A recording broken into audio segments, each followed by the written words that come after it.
मेरे साथ स्वर मिलाकर गायत्री छंद का उच्चारण करेंगे।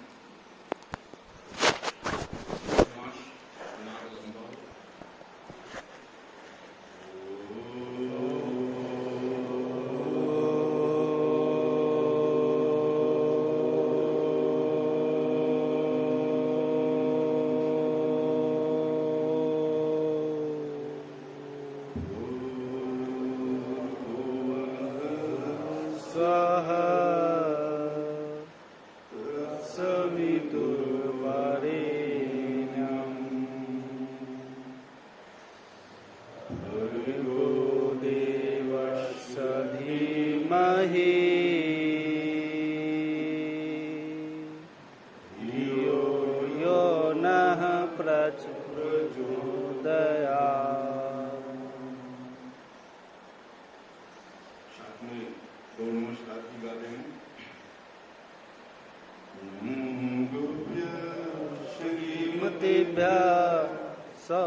पंचगव्य सम्मेलन झारखंड प्रांत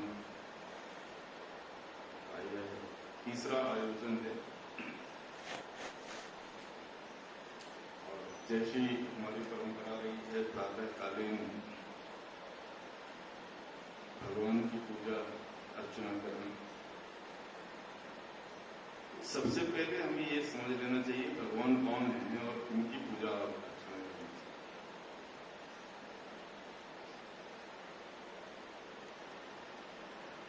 आप सभी यहाँ पर प्रसिद्ध हैं। पंचगव्य चिकित्सा विज्ञान के बारे में एक अच्छी समझ रखने वाले लोग हैं।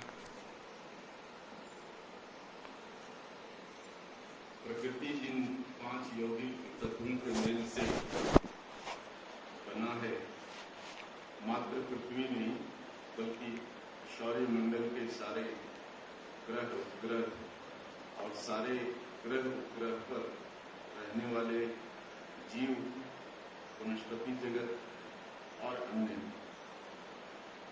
इन सभी के निर्माण में, निर्मिति में जिन 5 यौगिक तत्व लगे हुए हैं, इन्हीं 5 यौगिक तत्वों के समूह को भगवान कहते हैं। और इसीलिए हमारे ऋषियों ने भगवान शब्द को गढ़ा। भ अर्थात भूमि, और भ अकेले नहीं है, उसके साथ एक दूसरा स्वर है अ। तो भ यानी भूमि, अ का मतलब अग्नि, ग का मतलब गगन, आकाश, वा का मतलब वायु और न का मतलब नीर। ये 5 का कंपोजिशन यही भगवान है। तो हमने किनकी पूजा अर्चना की? भगवान की, अर्थात उन 5 महाभूतों की जिन 5 महाभूतों के संयोग से, मिलन से संपूर्ण प्रकृति की निर्मिति हुई है। हमारा निर्माण हुआ है, सारे जीव जगत का निर्माण हुआ है, वनस्पतियों का निर्माण हुआ है।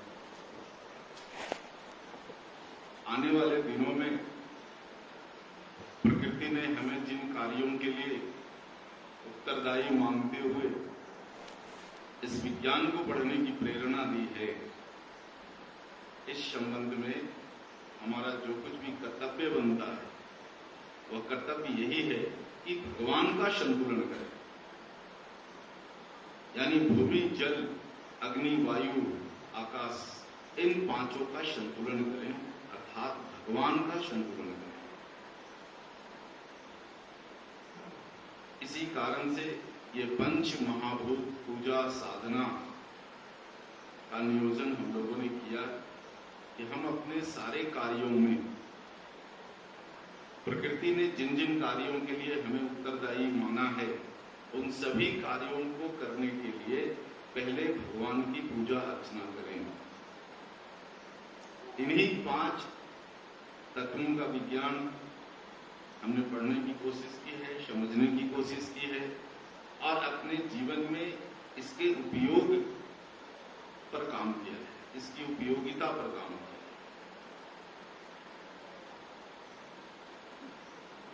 आप लोगों को बहुत विस्तार से इस विषय को बताने की जरूरत नहीं है। कक्षा में इस पर बहुत चर्चा हुई है कि अंततः जो कुछ भी दिखता है वो है नहीं, और जो है वो दिखता नहीं। जो दृश्य में है वास्तव में वो है नहीं, और जो दृश्य में नहीं है वही है। अर्थात हम सबसे ठोस, सबसे ज्यादा दृष्टिगोचर किसको मानते हैं? भूमि को मानते हैं, या भूमि के जो दूसरे कंपाउंड हैं, धातु, पाषाण, ये सबसे ज्यादा दृष्टिगोचर है। लेकिन इनका निर्माण कहां से हुआ? इनका निर्माण जल से हुआ। जल दृष्टिगोचर में थोड़ा सूक्ष्म है, तो जल की निर्मिति कहां से हुई? अग्नि से हुई। अग्नि जल से छिन्न है और दृष्टिगोचर भी जल के अनुपात में कम है। अग्नि की निर्मिति कहां से हुई? वायु से, और वायु तो दृष्टिगोचर ही नहीं है, महसूस कर सकते, पवन के वेग को महसूस कर सकते। यानी अग्नि से जब हम वायु में प्रवेश करते हैं तब वो दृष्टिगोचर नहीं होता, छिन्नता चाहिए, छिन्नता है। भूमि से छिन्न जल है, जल से छिन्न अग्नि है, अग्नि से छिन्न वायु है, और वायु से छिन्न आकाश है, और आकाश से छिन्न, आकाश से छिन्न केवल ऊर्जा है।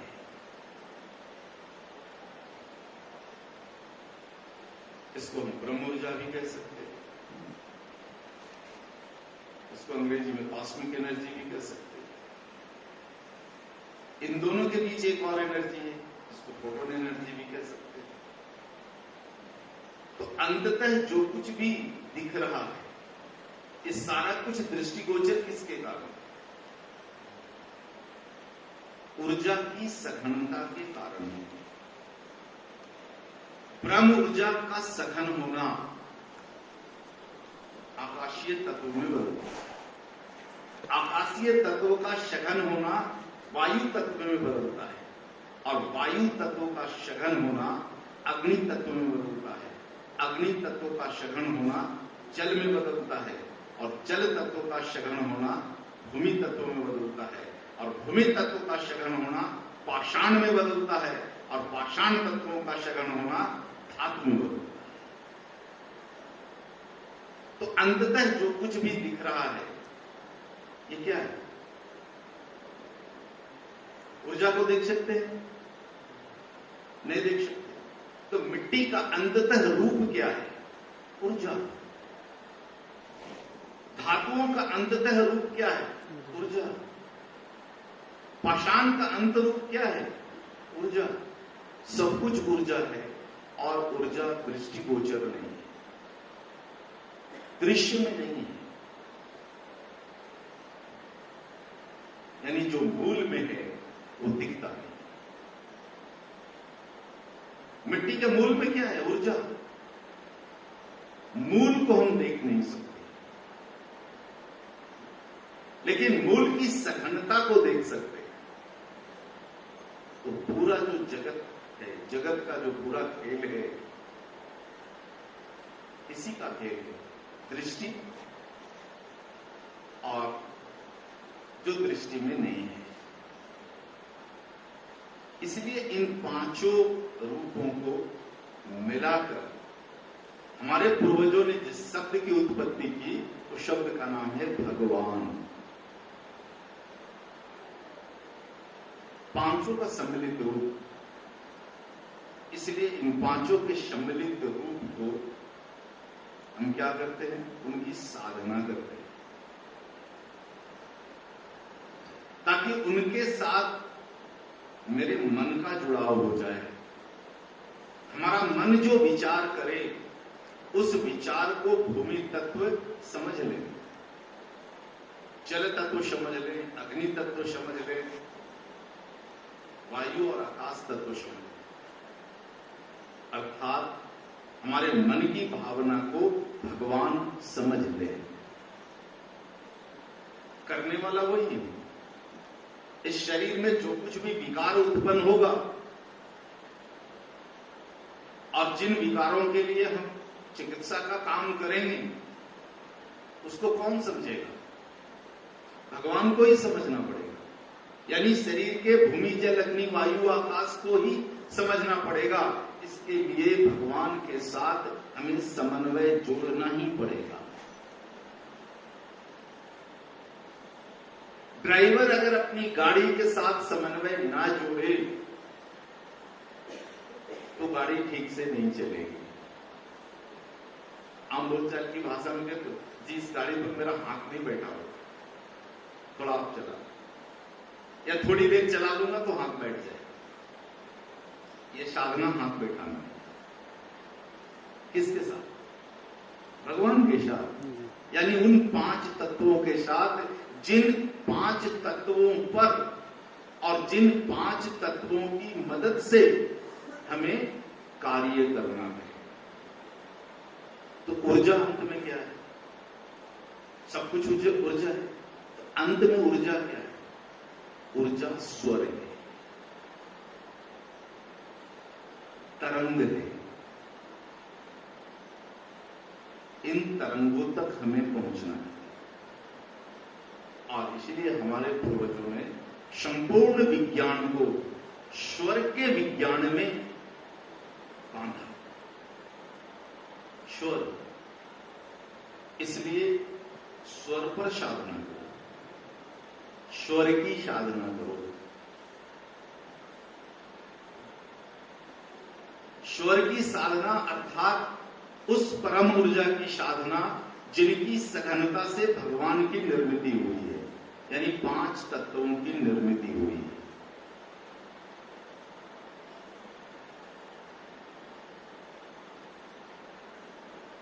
इसी स्वर को सामान्य भाषा में हम उच्चारण कहते हैं। तो अगर स्वर गलत हुए, स्वर के नाद अगर गलत हुए तो दिशा नहीं मिलेगी।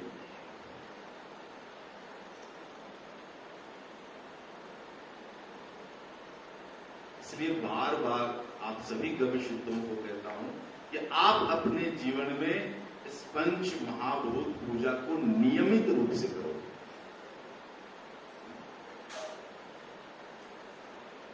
आपके पास गाड़ी है, मोटर बाइक है, 2-4 महीना नहीं चलाओ, सेट में छोड़ दो, क्या होगा? जंग पकड़ ले। आप जाओगे, चालू करोगे, चालू होगा क्या? नहीं। पता नहीं इतने दिनों में कोई चूहा घुस जाएगा अंदर, कोई तार काट देगा, कुछ हो जाएगा, इसके डीजल पेट्रोल सूख जाएंगे, गाड़ी स्टार्ट होगी क्या? नहीं। फिर क्या करना पड़ेगा? आपको मैकेनिक के यहाँ ले जाना पड़ेगा, बनवाना पड़ेगा। और यदि आपके घर पे गाड़ी है और प्रतिदिन उस गाड़ी को पोंछना, साफ करना, चालू कर लेना, किक मार लेना करते रहोगे, गाड़ी आपको डेट रहेगी है। आप लोगों ने किया क्या है इतने दिन?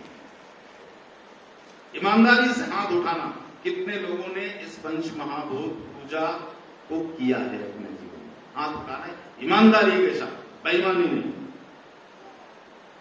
क्योंकि बेईमानी अपने आप से करोगे, कोई दूसरा नहीं है। तो आप बताओ, मुश्किल से 2 या 3 लोग हैं, तो परिणाम कहां से मिलेगा?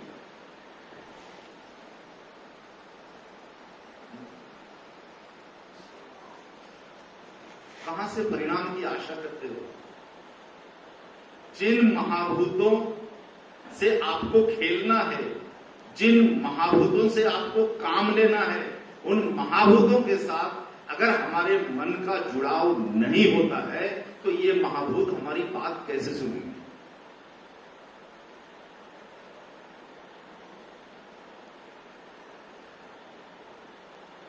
प्रतिवर्ष सम्मेलनों में यही चर्चा होती है, यही बात कहता हूं आप सभी से कि आप ये नियमित रूप से करो, क्योंकि यही साधन है आपके। इसी साधन से जगत को जीतना है, क्योंकि सारा जगत इसी साधन से बना हुआ है। इसमें एक भी बाहर का नहीं है।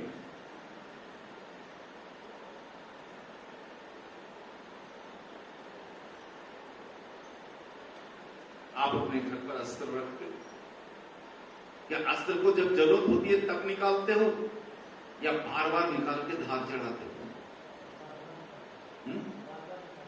बार बार धार चढ़ाते हो? ये भी तो ज्ञान पर धार चढ़ाना ही है।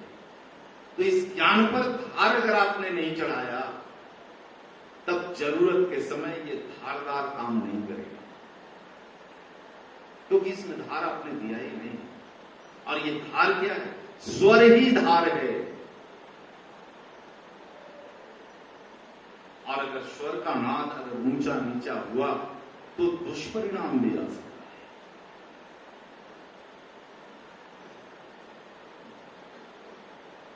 जो चीजें काफी वर्षों से चलती आ रही है, जो गलतियां समाज में होती आ रही है, उन्हीं गलतियों को यदि गविष्ठ दोहराए तो क्या फर्क है आप में और दूसरे लोगों में?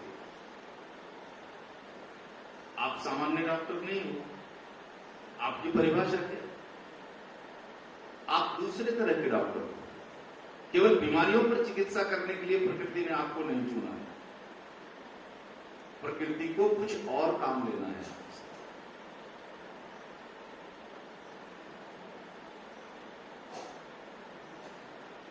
तो आज से कम जब जागे तभी सवेरा, कम से कम आज से ईमानदारी से संकल्प लेना कि इस काम को मैं अब नियमित रूप से करूंगा।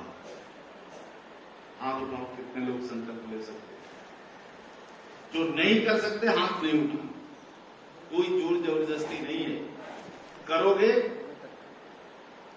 आपके ज्ञान पर हाथ चढ़ेगा, नहीं करोगे आपके ज्ञान पे हाथ नहीं चढ़ेगा। एक बार फिर से जरा हाथ उठाना है। कितने लोग सहमत? चलो ठीक है, कम से कम कल से ही सही, लेकिन इस काम को नियमित रूप से कीजिए। और सबसे जो बड़ी बात इसमें है वह है स्वर। और देखो, स्वर एक दिन से नहीं होगा। स्वर में अगर आप सही नाद उत्पन्न करना चाहते हो तब आपको लंबा अभ्यास चाहिए। संगीत सीखने वाले बच्चे साथी तो स्वर है, लेकिन कितना अभ्यास करते हैं? केवल स्वर के ऊपर, उसके ऊपर हफ्तों निकल जाता है, तब कहीं जाकर के उनकी साधना एक स्वर के साथ होती है। और आपके साथ केवल सात नहीं है, ये सात के कंपोजिशन कितने हैं? अकेले गायत्री छंद में 24 कंपोजिशन है। इतना स्वरीय कंपोजिशन दुनिया के किसी भी मंत्र में नहीं है। इसलिए विश्व का सबसे शक्तिशाली मंत्र जो है गायत्री छंद है। आज तक किसी ने इतने ज्यादा स्वर को एक सूत्र में नहीं बांध पाया जितना गायत्री छंद है। और इसका जब तक स्वर की उत्पत्ति होती कहां से? स्वर की उत्पत्ति होती है श्वास से। इसलिए श्वास और स्वर दोनों का समन्वय अगर आपने नहीं बनाया तब कोई मतलब नहीं निकलता है। आप गायत्री मंत्र जपते रहो, गाते रहो, कोई उसका परिणाम नहीं आने वाला। स्वर की उत्पत्ति जिस श्वास से हो रही है उसका समन्वय बैठना चाहिए। कहां पर आपको विराम देना है, कहां पर नाक ऊंचा लेकर जाना है, कहां पर नाक कम है, मध्यम है, निम्न है, इन सबका ध्यान रखना चाहिए। और प्रति वर्ष महासम्मेलन में इस विषय पर चर्चा होती है। आप ध्यान नहीं देते तो ध्यान दो इस विषय पर। ये हमारे अस्त्र हैं और अस्त्र को अप टू डेट रखो। अस्त्र अप टू डेट तभी रहेगा जब इस पर अभ्यास प्रतिदिन करो।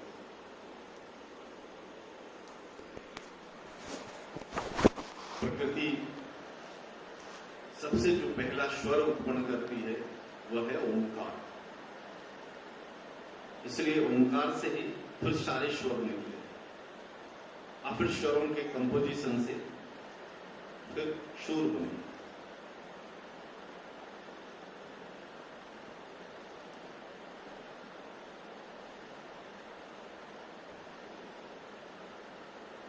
इस संदर्भ में जो दूसरा विषय है वो विषय है शरीर के खंडों। पहले भी इस पर काफी चर्चा हुई है आपसे, आज फिर एक बार मैं चर्चा करना चाहूंगा। ये देखो, शरीर के 9 खंड हैं, 9 खंडों पर काम करने की कोशिश तभी आप बीमारियों को जीत सकते हो। अगर किसी मोटर बाइक में इलेक्ट्रिकल फॉल्ट है और आप मैकेनिकल इंजीनियरिंग के पास जाओगे, वो कुछ नहीं कर सकता। आपको उस बाइक को इलेक्ट्रीशियन के पास ही ले जाना पड़ेगा, उसी को इलेक्ट्रिकल चीजों की जानकारी है। गाड़ी पंचर हो गई तो पंचर बनाने वाले के पास ही जाना पड़ेगा, इलेक्ट्रीशियन कुछ नहीं करेगा। आपको तो यहां पर सारी विधाएं जानने की जरूरत है। शरीर जितने खंडों का बना हुआ है, सारे खंडों को समझने की जरूरत है, क्योंकि सारे खंडों पर आपको काम करने की जरूरत है। इसके 3 खंड आपको पता है। एक है भौतिक, इस भौतिक में भी 4 दृश्य वाले हैं। एक अदृश्य, आकाश अदृश्य, अदृश्य में रख सकते हो आकाश को, लेकिन आकाश की सघनता हमें दिखती है, इसलिए इसको भौतिक शरीर का हिस्सा माना। भूमि, जल, अग्नि, वायु, आकाश, इससे शरीर बना है। लेकिन मात्र शरीर बनने से नहीं होता, इस शरीर को ऊर्जा चाहिए। इस शरीर में गति है, इसलिए गति के लिए ऊर्जा चाहिए। तो इस शरीर के अंदर एक गति वाला भी शरीर है, जिसको विद्युतीय शरीर कहते हैं, ऊर्जा वाला शरीर। आपने पढ़ा है 3 तरह की ऊर्जाएं हैं हमारे शरीर। पहली ऊर्जा है शरीर की प्रतिरोधक क्षमता को उत्पन्न करने वाली ऊर्जा, जिसको हम शिव ऊर्जा कहते हैं। शरीर के बाहरी कक्षा में घूमने वाले जितने भी इलेक्ट्रॉन्स हैं, ये सभी शिव ऊर्जा के स्वरूप है। आप नहीं मानते हो तो कुछ दूसरा नाम रख लेना। नाम से चीजें और वस्तुएं नहीं बदलती। और शरीर के अंदर के जो अंग हैं, अंगों के जो उपांग हैं, मित्र अंग हैं, इन अंगों को संचालित करने की जो ऊर्जा है वो है विष्णु ऊर्जा। तो शरीर में ऊर्जा उत्पन्न हो जाए, गति तो मिल जाए, लेकिन जाना कहां है, करना क्या है, इसको कौन तय करेगा? कौन है शरीर के अंदर जो तय करेगा कि अगला क्षण हमें क्या करना है, कहां जाना है, क्या सोचना है, कौन से कर्मों में लिप्त होना है? कौन तय करेगा? ये तय करने वाला तीसरा खंड है, जिसको आत्मा कहते हैं, शोल कहते हैं, सूक्ष्म शरीर भी कहते हैं। नाम बदल दो फर्क नहीं पड़ता, चीजें तो वही रहती है। तो 3 खंड है। एक खंड है जो दृश्य वाला है, दूसरा खंड है जो ऊर्जा वाला है, और तीसरा खंड है जो चेतना वाला है, संवेदना वाला है। इन इन तीनों को आपस में एक अच्छी समझ के साथ यदि हम जोड़ते हैं, भौतिक शरीर को विद्युतीय शरीर के साथ और भौतिक और विद्युतीय शरीर को चेतना शरीर के साथ जोड़ने की जो क्रिया है, इसी क्रिया को हमारे पूर्वजों ने कहा योग। योग करना अर्थात शरीर के इन तीन खंडों को आपस में जोड़ने की कला। जोड़ना अर्थात अलग अलग नहीं, जुड़ा हुआ है, लेकिन एक दूसरे के साथ समझ नहीं है। भौतिक शरीर कुछ और सोचता है, विद्युतीय शरीर की सोच कुछ और है और चेतना कहीं और है, तो काम नहीं हुआ।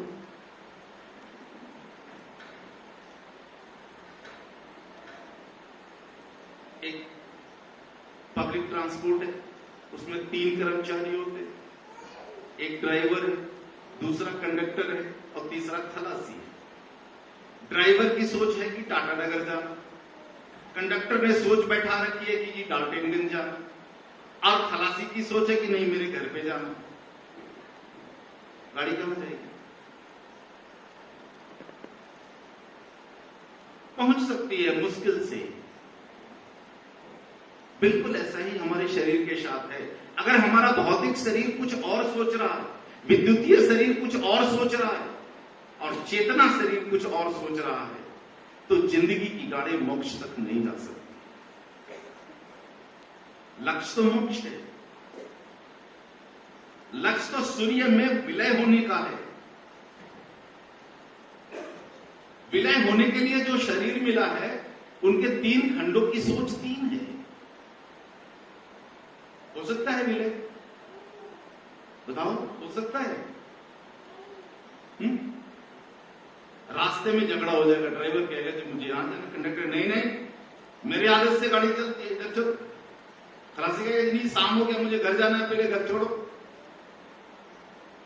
झगड़ा ही हो जाएगा और समय पूरा निकल जाएगा। यही हो रहा है हमारे शरीर के इन 3 खंडों में, आपस में झगड़े हो रहे हैं और अंततः हम निरोगी नहीं रहते, क्योंकि सूर्य में विलय का जो मार्ग है वो निरोगी शरीर से ही मिलता है।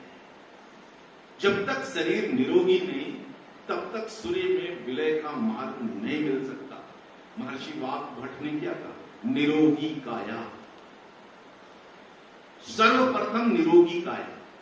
अपनी काया को, अपने शरीर को निरोगी करो, तब आगे रास्ता मिलने वाला है। तो निरोगी काया कैसे मिले? शरीर के इन 3 खंडों में आपस में एक विचार होना, एक समझ होना, एक दिशा होना, तब जाकर के ही निरोगी काया मिलेगा। और यदि हम कविशिद्धों की काया निरोगी नहीं है, हम कैसे कल्पना कर सकते कि जिन लोगों की चिकित्सा हम कर रहे हैं उनकी काया निरोगी हो सके? चोर यदि चोरी न करने का पाठ पढ़ाए, क्या परिणाम मिलेगा?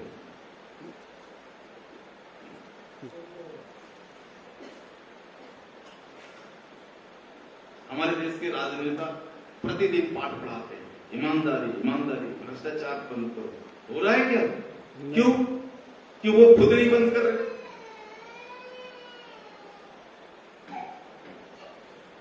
एक कहावत है अपने, खुद गुरु जी गुड़ गा रहे, दूसरे को कह रहे गुलगुल्ला नहीं खाना, रसगुल्ला नहीं खाना। प्रभाव पड़ेगा क्या? नहीं, बिल्कुल नहीं पड़ेगा।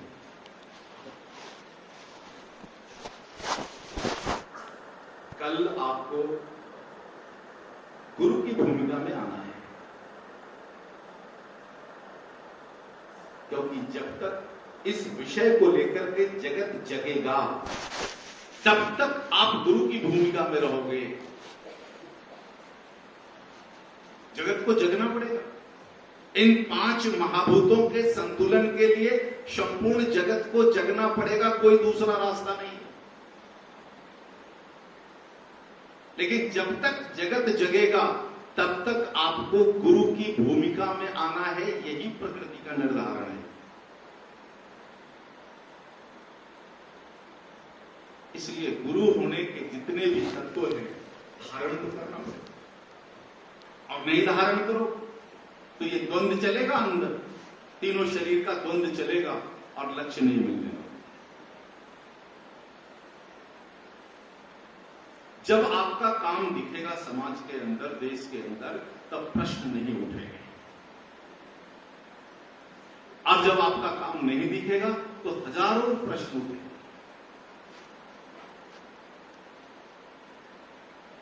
परिणाम आता है तो प्रश्न नहीं उठता, प्रश्न तभी उठता है जब परिणाम नहीं आता।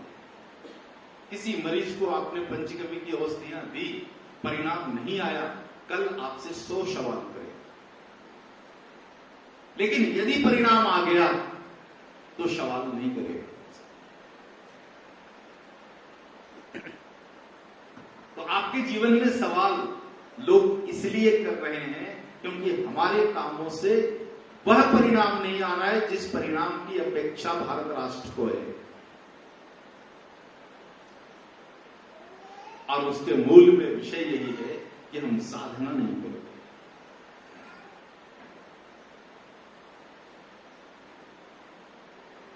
दो चिकित्सक एक ही पढ़ाई पढ़ते,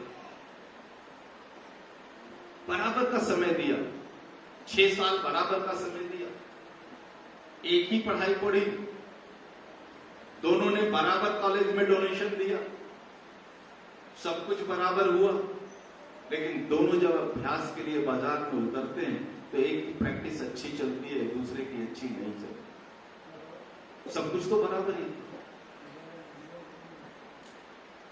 औषधियां तो एक ही थी दोनों, उसने भी ब्रांडेड लिखा और इसने भी उसी ब्रांड का लिखा, एक में परिणाम आया, एक में परिणाम नहीं आया। इस पर गहन चिंतन करो। और बार बार आपको एक उदाहरण मैं देता हूं, आज फिर उदाहरण रखता हूं कि हमारे देश में बहुत सारी चिकित्सा की विधियां हैं, एक दो नहीं, बहुत सारी विधियां हैं, और सभी अपने आप में अद्भुत हैं, सभी अपने आप में अद्भुत।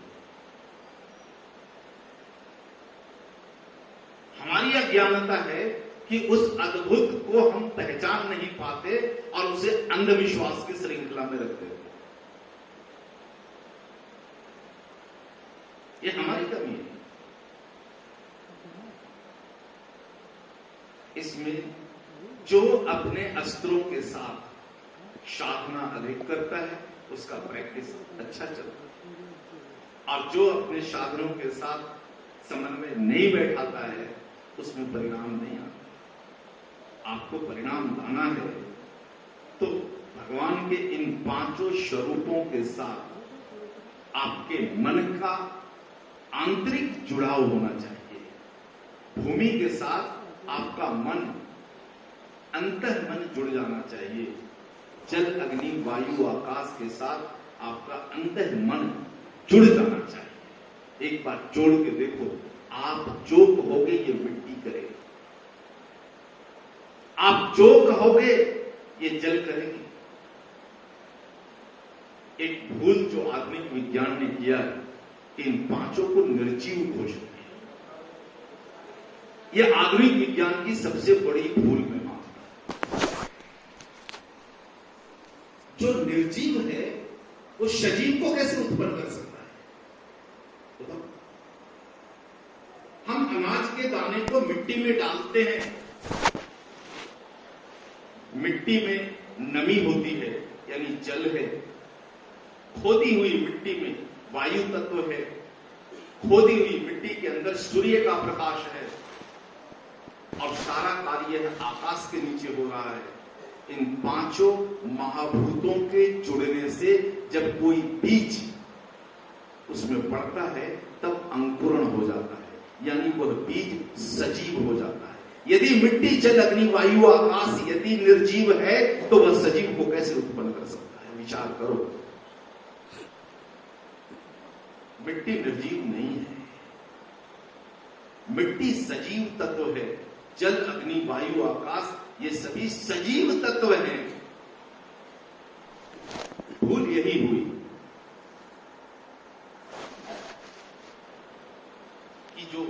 वास्तव में सजीव है उसको हमने निर्जीव मान लिया। तो शरीर में जो मिट्टी है, जो सॉइल एलिमेंट है, इसको भी हम निर्जीव मान करके चिकित्सा करते हैं। जल अग्नि वायु आकाश जो हमारे शरीर के अंदर है, इसको भी हम निर्जीव मान करके चिकित्सा कर रहे हैं। जब हमने मिट्टी जल अग्नि वायु आकाश को समझा ही नहीं, चिकित्सा क्या करोगे? खाक। ये सजीव है, इसलिए पांचों के कंपोजिशंस भगवान को हमने साक्षात अपना जन्मदाता माना। हम कौन हैं? भगवान के द्वारा आए हुए। भगवान यानी तो ये पांच तत्वों के द्वारा ही तो आए हुए, इसमें क्या गलत है? अब कई लोग बोल हम जी भगवान को नहीं मानते, मत मानो। जबरदस्ती क्या है? आप मानो या नहीं मानो, आप में भगवान तो है। आपके शरीर में मिट्टी जल अग्नि वायु आकाश है, यानी भगवान है आपके शरीर में। आप मानो या मत मानो, मानोगे तो शरीर जुड़ेगा आपस में, नहीं मानोगे तो नहीं जुड़ेगा।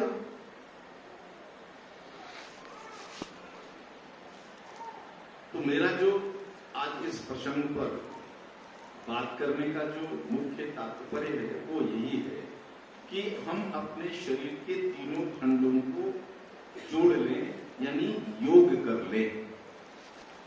भौतिक शरीर को विद्युतीय शरीर से जोड़ लें और इन दोनों को चेतना शरीर से जोड़ लें।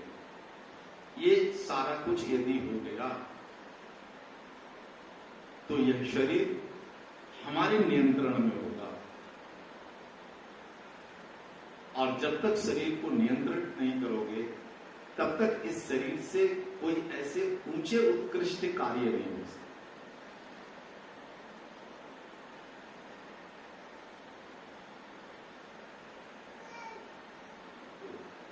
एक बार मैं चाहता हूं कि जो पंचमहाभूत पूजा में जो स्वर और नाद है, इसको एक बात आप फिर से समझो। 5 महाभूत और 3 ऊर्जाएं हमारे शरीर में। एक ऊर्जा जो प्रतिरोधक क्षमता उत्पन्न करती है, दूसरा जो शरीर के अंदर के अंग उपांगों को चलाने में कार्यरत है, और तीसरी ऊर्जा जो हमारे शरीर में चेतना और संवेदना जैसे विश्लेषण को उत्पन्न करने का काम करता है। ये 3 ऊर्जाएं हैं जिनको हमारे पूर्वजों ने, हमारे पूर्वज ऋषियों ने ब्रह्म ऊर्जा, विष्णु ऊर्जा और शिव ऊर्जा के रूप में माना। हम चाहें तो इसका नाम अलग अलग कर लें।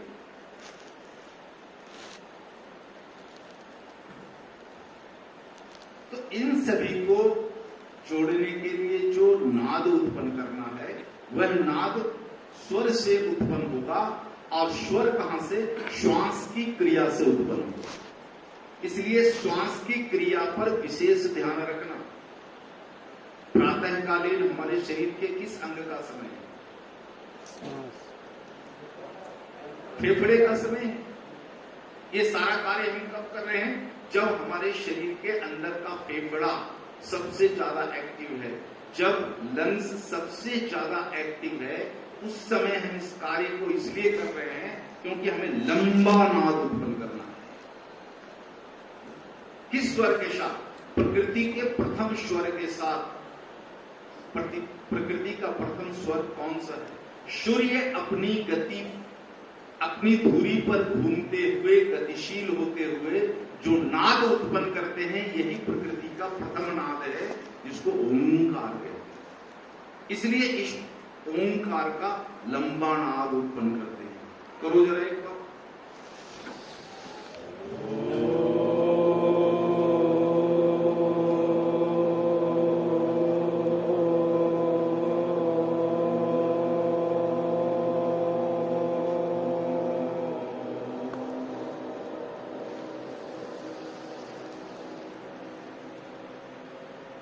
अर्थात जब तक फेफड़े से संपूर्ण वायु, फेफड़े में वायु के 2 कोष्ठ हैं। एक जो प्रति बार श्वास लेने और छोड़ने में उपयोग में लाते हैं, और दूसरा कोष्ठ है जहां पर वायु रिजर्व होता है। इन दोनों को बाहर निकालना, यानी फेफड़ा को वायु मुक्त कर देना, यही लंबा नाम है। तो सर्वप्रथम हम क्या करते हैं, फेफड़े को वायु मुक्त करते हैं, यानी फेफड़े की सफाई कर लेते हैं, क्योंकि नाद कौन उत्पन्न करेगा, फेफड़े की क्रिया से ही यह नाद उत्पन्न होगा, इसलिए फेफड़े की सफाई जरूरी है। इस घर की सफाई तभी हो पाएगी जब इस घर की सारी वस्तु को बाहर निकाल। घर की सफाई कैसे करते हो, घर की सारी वस्तु को घर में रख के। दीपावली में घर की सफाई करते ना, क्या करते, घर की सारी वस्तु को आंगन में रख देते और फिर अच्छे से घर की खुदाई करते। फेफड़े की सफाई कैसे होगी, संपूर्ण वायु को निकालना पड़ेगा, ये लंबा नाद से ही उत्पन्न हो सकता है। तो स्वर उत्पन्न करना है तो सबसे पहले फेफड़े की सफाई, अर्थात ओंकार के लंबा नाद से वायु के दोनों कोष्ठ को खाली रखो, और इसके बाद गायत्री छंद को 4 चरण में उच्चारण करो। प्रतिवर्ष इस विषय पर बात करता हूं, लेकिन कभी नहीं देखता हूं कि आप जो है इस रूप में करते हो, फिर कोई घिसे पिटे रूप में आ जाते हो। श्वास लेते हुए एक खंड, श्वास छोड़ते हुए दूसरा खंड, इसके बाद संपूर्ण विराम, और फिर तीसरी बार लेते हुए तीसरा चरण और छोड़ते हुए चौथा चरण। जब तक आप इस चरण रूप में नहीं इसका उच्चारण करोगे, वो नाद उत्पन्न नहीं हो सकता, वो स्वर उत्पन्न नहीं हो सकता, और जब तक वह स्वर उत्पन्न नहीं हो सकता तब तक आप ब्रह्म ऊर्जा को साध नहीं सकते। इसलिए सर्वप्रथम 5 बार हम अभ्यास करते हैं गायत्री छंद का, किसके लिए, ताकि ये जो चेतना, कॉन्शियसनेस एनर्जी है हमारे बॉडी का, उस पर हमारा नियंत्रण हो जाए, या नियंत्रण होने का प्रयास करें, उनको वशीभूत करने का प्रयास कर लें। इसके बाद दूसरा चरण है गौ नमस्कार। गौ नमस्कार को भी अगर चरणबद्ध करो तो बहुत ही अच्छा है। अभी हम देखा उच्चारण भी ठीक नहीं है। आपने क्या किया इतने वर्षों में? अगर आप 4 पंक्ति को नहीं साध सकते तो क्या करोगे जीवन? अब जब जीवन में कुछ होता नहीं तो प्रश्न पर प्रश्न खड़े करते हो। काम होगा तो प्रश्न नहीं उठेगा, न मेरे ऊपर उठेगा ना आपके ऊपर उठेगा, और न मरीज उठाए। लेकिन जब आप काम नहीं करोगे तो प्रश्न तो उठना लाजमी है, उठना ही पड़ेगा।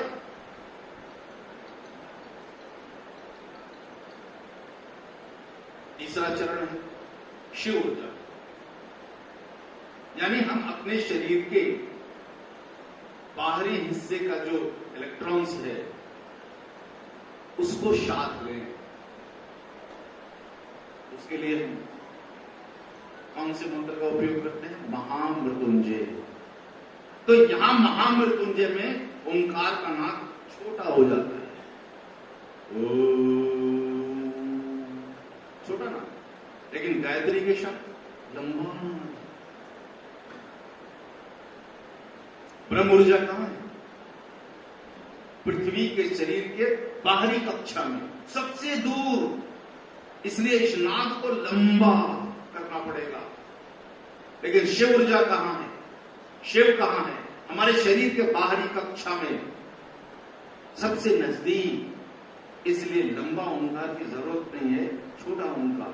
ओम त्र्यंबकं यजामहे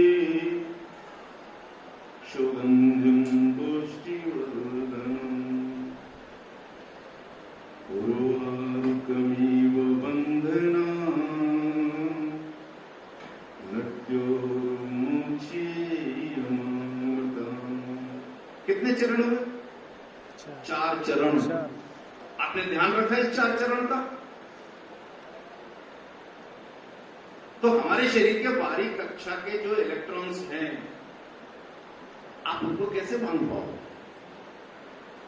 जब तक उनकी भाषा में आप बात नहीं करोगे, तब तक उन अणुओं को बांध नहीं सकते।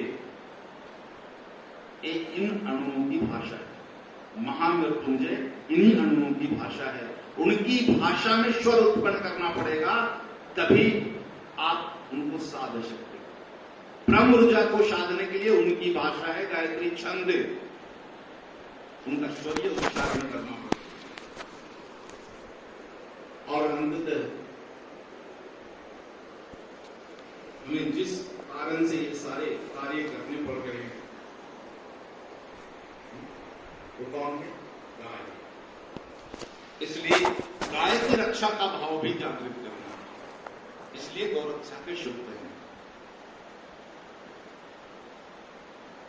और गाय की जब हम रक्षा करते हैं, तो गाय हमारे जीवन में 108 ऐश्वर्यता की चीजें प्रदान कर सकती है। इसलिए उस आहुति में हम सम्मान लेते हैं, हमें ये भी दे दो, ये भी दे दो, ये भी दे दो, क्योंकि हम कौन हैं? गृहस्थ।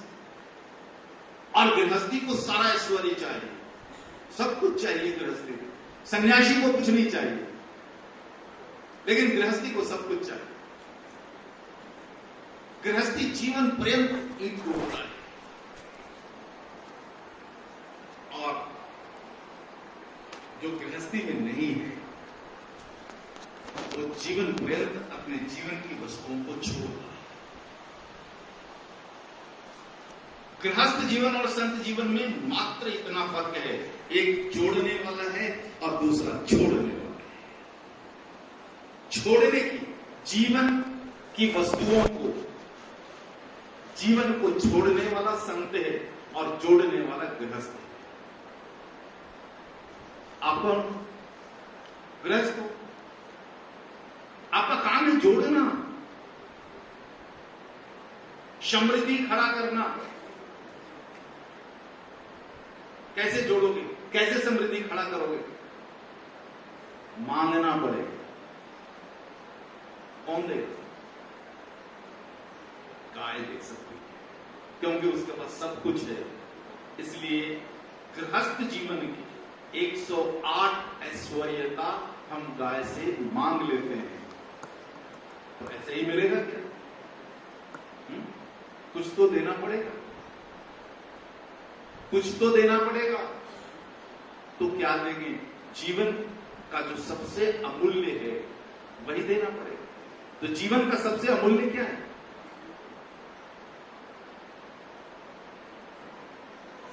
जीवन का सबसे अमूल्य क्या है? श्वास।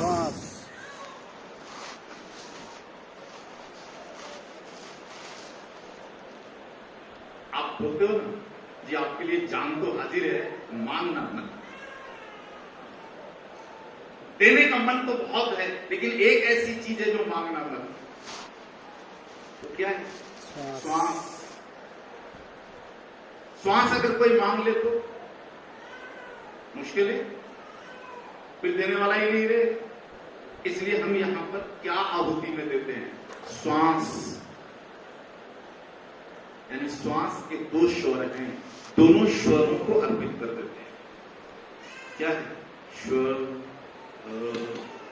स्वर जो हृदय के बाहरी कक्ष में पड़ा हुआ वायु का विसर्जन हो जाता है।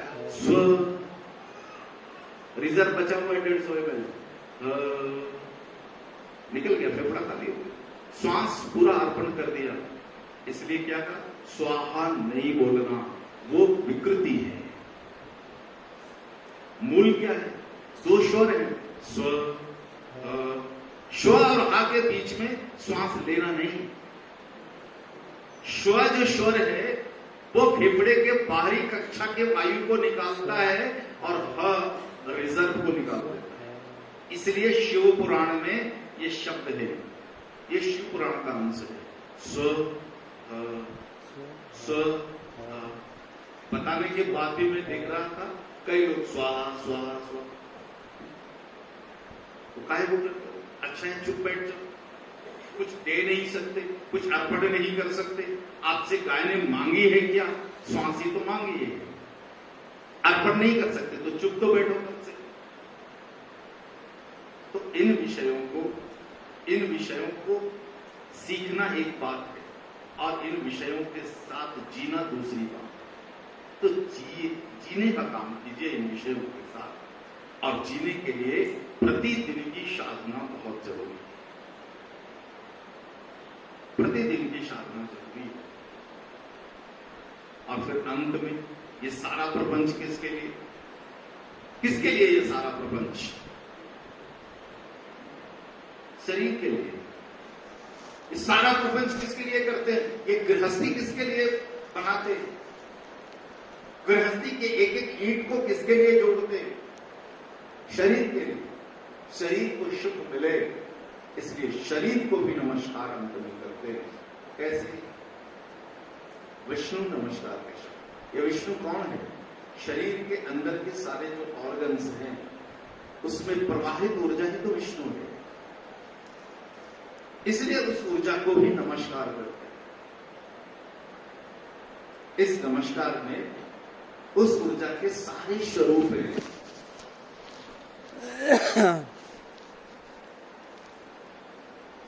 सारे स्वरूप हैं। आपका निर्देश होना चाहिए एक एक स्वरूप के साथ। शांतकारं भुजगशयनं पद्मनाभं सुरेशं विश्वाधारं। पूरे विश्व को धारण किया है इस विष्णु ऊर्जा। आपका भाव उस तरफ होना तो चाहिए। शांतकारं भुजगशयनं पद्मनाभं सुरेशं विश्वाधारं गगनसदृशं मेघवर्णं शुभांगं लक्ष्मीकान्तं कमलनयनं योगी हृदयनगम्यं वन्दे विष्णु भवशयहारं सर्वलोकैकनाथं। यह जो ऊर्जा है विष्णु ऊर्जा केवल पृथ्वी लोक की बात नहीं है। इस ब्रह्मांड में जितने भी लोक हैं सभी लोकों की ऊर्जा यह विष्णु ऊर्जा है जो हमारे शरीर के अंदर है। इसलिए हम उसको भी नमस्कार करते हैं। क्या इस भाव को जागृत किया आपने? नहीं किया तो शरीर के अंदर की विष्णु ऊर्जा जागृत कैसे हो? रट लिया, पढ़ लिया, हो गया, फॉर्मेलिटी पूरा कर दिया। तो ये भगवान भी फॉर्मेलिटी पूरा करेगा, परिणाम नहीं मिलने वाला। इसलिए अंत में फिर से मैं दोहरा देता हूं कि भगवान यानी भूमि, जल, अग्नि, वायु और आकाश का कंपोजिशन है। इसके बिना किसी भी वस्तु का जो दृश्य में हो और अदृश्य में हो उसका अस्तित्व नहीं है। इसलिए इनकी साधना करो। प्रकृति ने आपका चुनाव किया है इन पांचों तत्वों के साथ साधना करने की, इन पांचों तत्वों का संतुलन बनाने की। पृथ्वी के संतुलन की जिम्मेदारी आपकी है, जल के संतुलन की जिम्मेदारी आपकी है, अग्नि, वायु, आकाश के संतुलन की जिम्मेदारी आपकी है।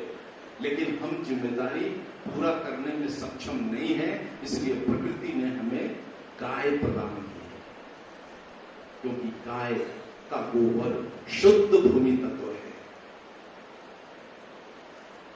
गाय का मूत्र शुद्ध वायु तत्व है, गाय का क्षीर शुद्ध जल तत्व है।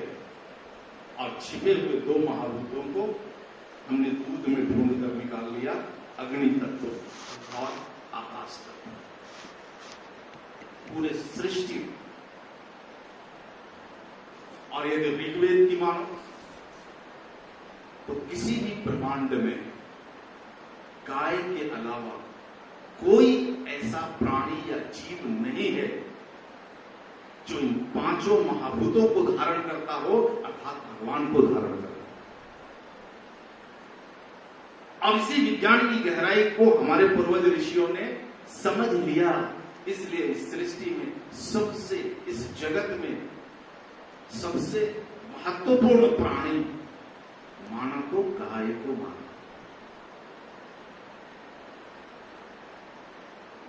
और सृष्टि में सबसे ऊंचा स्थान किसका है? जन्म देने वाले का, अर्थात मां का स्थान है सबसे ऊंचा। इसलिए गाय को मां संबोधित किया। ये सब आप लोग जानते हो इस विषय को, इसी की पढ़ाई पढ़ी है आपने।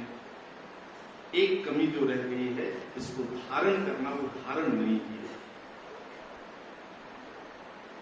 इसलिए मैं कहूंगा इसको आप धारण करना सीखो और प्रतिदिन इसका अभ्यास करो। प्रतिदिन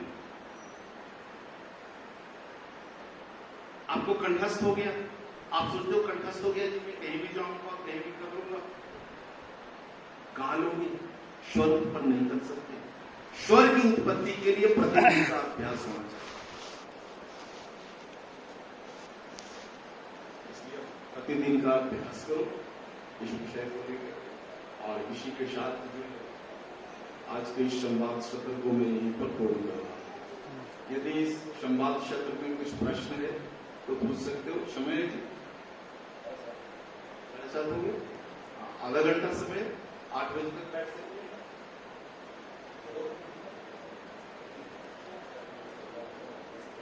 चलो 10 मिनट का समय।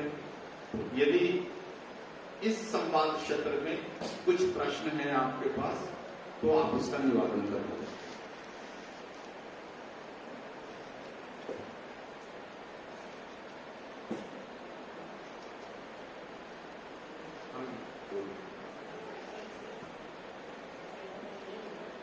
आगे आ जाइए।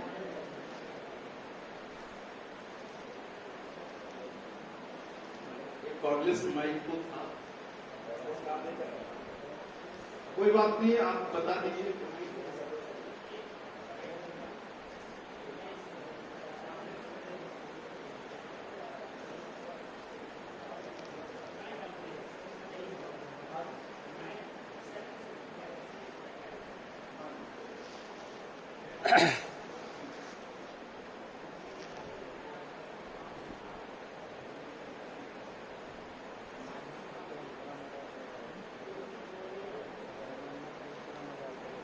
पांच महाभूत अर्थात आपकी भाषा में 5 compound elements. Composition of 5 compound elements is called the भगवान प्रकृति।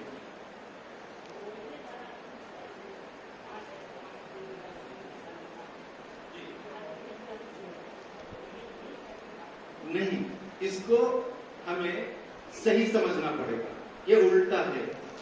जो कॉस्मिक एनर्जी है, composition of cosmic energy create the photon energy and composition of photon energy create the sky energy.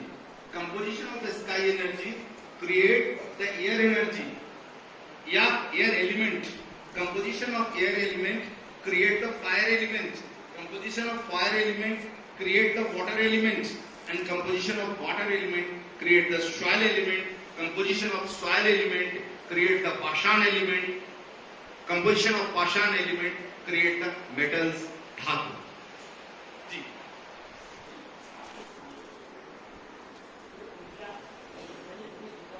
जी जी जी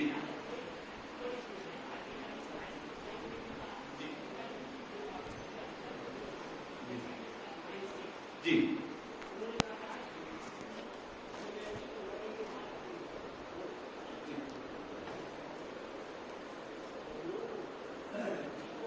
लेकिन मुझे लगता है कि आपने जो आइंस्टीन का उदाहरण दिया, ऋषि कपिल का क्यों नहीं दिया? क्योंकि आइंस्टीन तो चोर था, वो सूत्रों को चोरी करता था और चोरी करके ट्रांसलेशन करके पेटेंट करता था।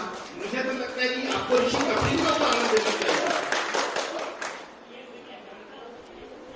जी जी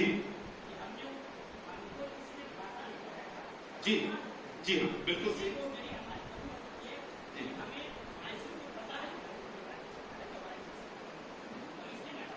जी